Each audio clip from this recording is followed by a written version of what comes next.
Mariing pinabulaanan ng Commission on Elections ang kumakalat na post sa social media hinggil sa pagsusulong ng manual counting sa 2028 elections. Samantala, Pangulong Ferdinand R. Marcos Jr. pinangunahan ang panunumpa ng newly elected officer ng AWLF.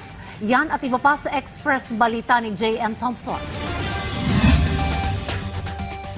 Pinangunahan ni Pangulong Ferdinand R. Marcos Jr. ang panunumpa ng mga bagong halal na opisyal ng Association of Women Legislators Foundation Incorporated ng ika-20 Kongreso. Mahalaga ang papel na ginagampanan ng organisasyon gaya ng pagsulong ng reforma at pulisya na tumataguyod sa gender equality at women empowerment. Tiniyak din ng Pangulo ang pagpapaigting ng mga hakbang para tugunan ang pangangailangan ng mga naaabusong mga kababaihan at kabataan.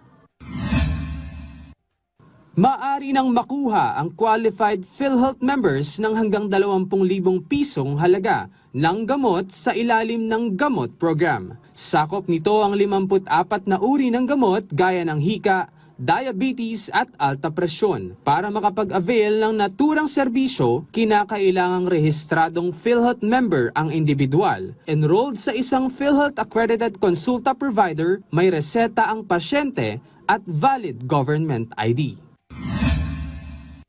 Pinabulaanan ng Commission on Election ang kumakalat na post hinggil sa umano'y pagsusulong ni COMELEC Chairman George Erwin Garcia ng manual counting sa 2028 election. Pinaalalahanan ng publiko na maging mapanuri at siguraduhing beripikado ang mga kinukuha at ibinabahaging impormasyon online.